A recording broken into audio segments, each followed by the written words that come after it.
GHMC elections ముందు హైదరాబాద్ రాజకీయాలలో heat పెరుగుతుంది. కరెంట్ జిహెచ్ఎంసీ కౌన్సిల్ టర్మ్ ఫిబ్రవరి 10, 2026తో ఎండ్ అవబోతుంది. కానీ ఈసారి జరిగే ఫిబ్రవరి 11 మున్సిపల్ ఎలక్షన్స్ లో జిహెచ్ఎంసీ అయితే ఇంక్లూడ్ కాలేదు. దీనికి మెయిన్ రీజన్ గా కాంగ్రెస్ ప్రభుత్వం ప్రపోజ్ చేసిన టర్ఫరికేషన్ ప్లాన్ అని అనుకుంటున్నారు. హైదరాబాద్, సైబరాబాద్ అండ్ మల్కాజ్గిరి అనే 3 సెపరేట్ మున్సిపల్ కార్పొరేషన్స్ గా జిహెచ్ఎంసీని డివైడ్ చేయాలని గవర్నమెంట్ అయితే ప్లాన్ చేస్తుంది.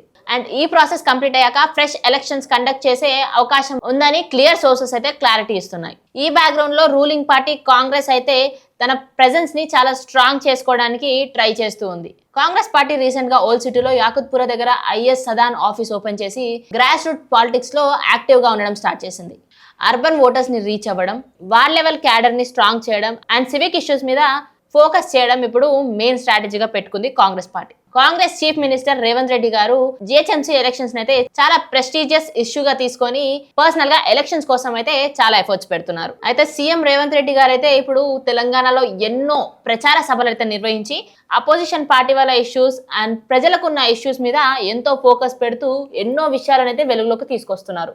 మీన్ వైల్ అపోజిషన్ పార్టీస్ చూసుకుంటే ఎస్పెషల్లీ బీజేపీ కాంగ్రెస్ కి ఎంఐఎంస్ తో పొత్తుందని ఇలాంటి ఎన్నో షార్ప్ ఎలిగేషన్స్ వేస్తున్నారు బీజేపీ వాళ్ళు కాంగ్రెస్ మీద. Union minister G Kishan Reddy గారు అయితే రీసెంట్ గా హైదరాబాద్ పాలిటిక్స్ మీద చేసిన కామెంట్స్ ఇప్పుడు పెద్ద కాంట్రవర్సీని క్రియేట్ చేశాయి. అయితే కాంగ్రెస్ లీడర్స్ ఇప్పుడు దానికి స్ట్రాంగ్ కౌంటర్ అయితే ఇస్తున్నారు.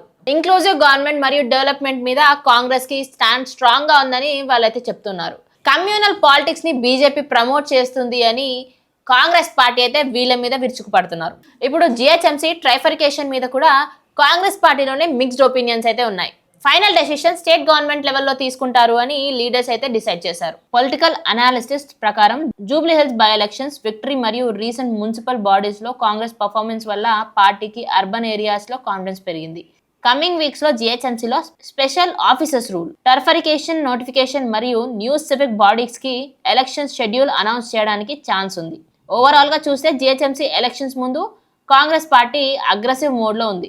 హైదరాబాద్ అర్బన్ పాలిటిక్స్ లో స్ట్రాంగ్ కంబ్యాక్ కోసం గ్రౌండ్ వర్క్ ఫాస్ట్ గా చేస్తుంది. జిహెచ్ఎంసీ ఎలక్షన్స్ బ్యాక్గ్రౌండ్ లో అయితే భారత రాష్ట్ర సమితి బీఆర్ఎస్ పార్టీ పాలిటిక్స్ లో మళ్ళీ స్ట్రాంగ్ స్ట్రాటజీని అయితే ప్లాన్ చేస్తున్నట్టు మనం చూస్తున్నాం. కరెంట్ జిహెచ్ఎంసీ కౌన్సిల్ టర్మ్ ఫిబ్రవరి 10, 2026తో ఎండ్ అవుతుంది. కానీ కాంగ్రెస్ గవర్నమెంట్ ప్రపోజ్ చేసిన జిహెచ్ఎంసీ టర్ఫరికేషన్ మరియు రిస్టార్టరింగ్ వల్ల ఇమీడియట్ ఎలక్షన్ జరగలేదు.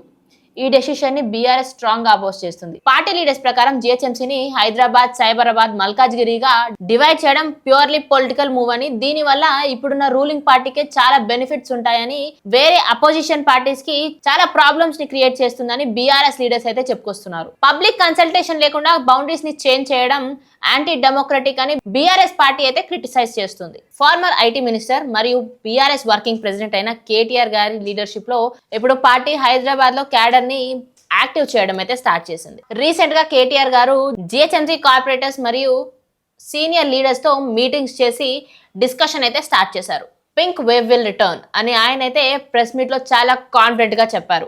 బీఆర్ఎస్ లీడర్స్ చెప్పేది ఏంటంటే జిహెచ్ఎంసీలో infrastructure development, drainage, bridges, drinking water మరియు అర్బన్ ప్లానింగ్ లో మేజర్ డెవలప్మెంట్ అయితే బీఆర్ఎస్ పార్టీ చేసింది అని ఆయన చాలా స్ట్రాంగ్ గా అయితే చెప్పుకొచ్చారు. ఇవన్నీ చూస్తున్నట్టయితే BRS party leaders and members కూడా ఎన్నో సిట్ విచారణలు, ఎన్నో సిట్ నోటీసులు అండ్ ఎన్నో ఫోన్ ట్యాపింగ్ అలిగేషన్స్లు ఇవన్నీ ఫేస్ చేస్తూ కూడా ఇప్పుడు రాబోయే ఎలక్షన్స్ కి మాత్రం క్యాంపెయిన్స్ చేయడం ఎక్కడికి తగ్గలేదు. అయితే ఈ రోజుతో క్యాంపెయిన్స్ అన్ని ముగియబోతున్నాయి. నువ్వా నేనా అంటూ పోటాపోటీగా ఎన్నో క్యాంపెయిన్స్ అయితే చేశారు.